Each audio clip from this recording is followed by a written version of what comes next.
வணக்கம் ஃப்ரெண்ட்ஸ். இன்றைக்கி நம்ம எதை பற்றி பார்க்க போகிறோம்னா ஸ்கூல் ஆஃப் பிஸ்னஸ் ஆர்கனைசேஷன் எஸ்பிஓனுவோம். இது வந்து பார்த்திங்கன்னா திருவண்ணாமலையில் இருக்குது. ஓகேவா? இது வந்து ஒரு ஆன்லைன் ஜாப், ஒரு பார்ட் டைம் ஜாப்பு சொல்லலாம். ஹோம் மேக்கர், ஸ்டூடெண்ட், ஜாப்லெஸ் இருக்கவங்கெல்லாம் ஆன்லைன் வந்து இந்த ஜாப் யூஸ் பண்ணிக்கலாம். இது வந்து பார்த்திங்கன்னா பைமோட்டு, ஸ்டார் இன்சூரன்ஸ், எஜுகேஸ்ட் போன நிறைய கம்பெனிகள் இந்த கம்பெனி எஸ்பிஓவோட டைப் பண்ணியிருக்காங்க. நீங்கள் யாரானா எஸ்பிஓவில் ஜாயின் பண்ண விருப்பப்பட்டீங்களன்னா இதில் டிஸ்கிரிப்ஷனில் அதோட கான்டாக்ட் நம்பர், வாட்ஸ்அப் நம்பர் கொடுத்துருக்கு. அதில் உங்களோட டீட்டெயில் அனுப்புங்க. மேஜர் டீட்டெயில் பார்க்கலாம். ஸ்கிப் பண்ணாதீங்க. பெரிய தப்பு. தினம் 300 ரூபாய் சம்பாதிக்க அரிய வாய்ப்பு. இன்ஸ்டாகிராம், ஃபேஸ்புக் பயன்படுத்த தெரிந்தால் போதும். Content post and content publishing மூலமா தினம் 300 ரூபாய் சம்பாதிக்கலாம். இந்த வேலை செய்ய 5 நிமிடம் போதும். Work training support, group communication support, all language customer live chat support, முக்கியமா சொந்தமா ஒரு பிசினஸ் ஸ்டார்ட் பண்ற அளவுக்கு உங்களால கற்றுக்கொள்ளவும் முடியும், சம்பாதிக்கவும் முடியும். இந்த வேலை வாய்ப்பு வழங்குவது 5 வருடத்திற்கு மேல ரன் ஆகிட்டு இருக்க நம்ம தமிழ்நாட்டு company school of business organisation private limited. மேலும் விவரங்களுக்கு டிஸ்கிரிப்ஷன்ல கொடுத்திருக்க நம்பருக்கு வாட்ஸ்அப் பண்ணுங்க. வணக்கம் ஃப்ரெண்ட்ஸ். இன்றைக்கி நம்ம இந்த வீடியோ என்ன பண்ணிருக்கோம்னா கோழி போட்டுன்னுவாங்க. இதுதான் பார்க்கணும் தேங்காய் போட்டு. ஓகேவா? இப்போ தேங்காய் வந்து இதுக்கு என்னென்ன சேர்த்தோம்னா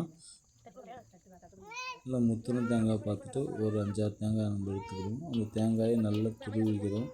துருவிட்டு அது வந்து நம்ம வறுத்துக்கிறோம். ஒரு பாண்டில் போட்டு நல்லா கொஞ்சம் லைட்டாக எண்ணெய் அந்த ஈரப்பதம் போகிற மாதிரி வறுத்துக்கிறோம்.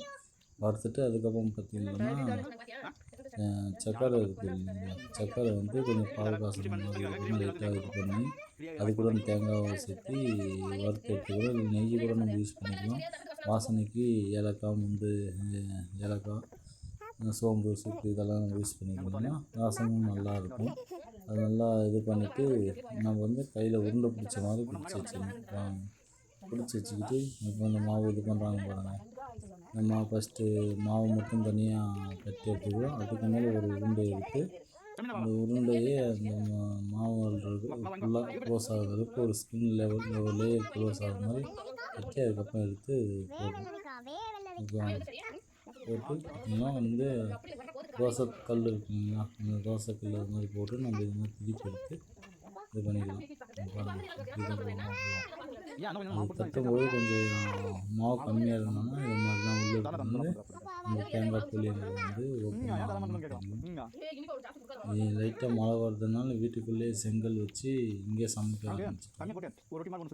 இதுக்கு முன்னே வெளியே தான் மண் அடுப்பு இருக்குது. மண் அடுப்பில் தான் சமைக்கணும். பாருங்கள், அதை லைட்டாக கிளறிட்டு ஒரு முட்டை சைஸ் அளவுக்கு ரெண்டு எடுத்துக்கலாம்.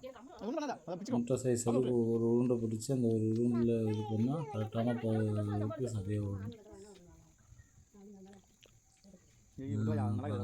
இந்த அளவுக்கு வந்து இதாகிட்டு இது ஆயிலும் நம்ம போட்டுக்கலாம். நம்ம டேஸ்ட்டாக இருக்கணும்னா நெய் எடுத்து யூஸ் பண்ணிக்கலாம். ஃபஸ்ட்டு உருண்டையாக எடுத்து பிடிச்சி வச்சுக்கிறோம்.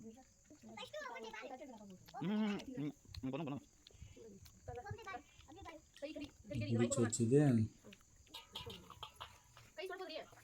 ஒன் சைடு இதாகிடுச்சுன்னா இன்னொரு சைடு வந்து எல்லாம் திருப்பி போட்டுக்கிறோம்.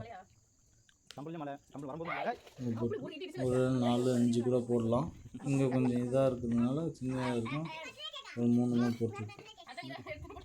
ஓரளவுக்கு கரெக்டாக ஓரளவு ஒரு கூட்டாக ஃபஸ்ட் பார் மாவு இது மாதிரி தேய்ச்சி எடுத்துக்கணும். மாவு நல்லா தேய்ச்சி எடுத்துகிட்ட பின்னாடி மைதா மாவு ஓகே. அதுக்கப்புறம் ஒரு உருண்டை எடுத்துகிட்டு இது மாதிரி இந்தளவுக்கு முடியுதுன்னு சொல்லிட்டு க்ளோஸ் பண்ணிடுது. மிச்சானதை மட்டும் எடுத்து இந்த மாவுலேயே வச்சிடலாம். நம்ம இதெல்லாம் கொஞ்சம் தப்புமான கூட மாவு அதிகமாக சேர்த்திக்கலாம், இல்லைன்னா கம்மியாக இது பண்ணிக்கலாம். பாருங்கள், அப்படியே ஒரு ரெட்டிஸ்டாக எல்லோ கலர் வந்து ரெட்டாக அதுமே வெந்துச்சுன்னு இருக்கும். நெய் போட்டு அதுக்கு இன்னும் நல்லாயிருக்கும்.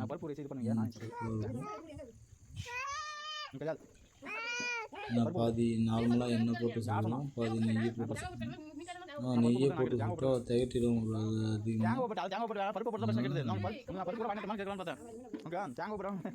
நெய் ஒரு குறிப்பிட்ட அளவுக்கு மட்டும்தான் போட்டிருக்கோம். பாருங்கள், லைட்டாக இந்த ஓரம் அதிகமாகிடுச்சு. லைட்டாக எடுத்து போட்டிங்கன்னா இந்த காரணம் சரி திருப்பி போட அதுக்கு சரியாக போயிடும். பாருங்கள், ஒன்றும் அதே மாதிரி அந்த உருண்டை சாப்பிட்றதுக்காக எடுத்து பக்கத்துலேயே இருக்குது. பருப்பு போலி செய்வாங்க. நான் பருப்பு போலி வேண்டாம் வீட்டில் எதுவும் கேட்குன்னு சொல்லி தேங்காய் போலி வேணுங்கிறதுக்காக தேங்காய் எடுத்து துருவி அதை வறுத்து போட்டு தேங்காய் போலி செஞ்சிட்ருக்கோம். தேங்காய் போலிங்க அருமையாக வந்திருக்கு.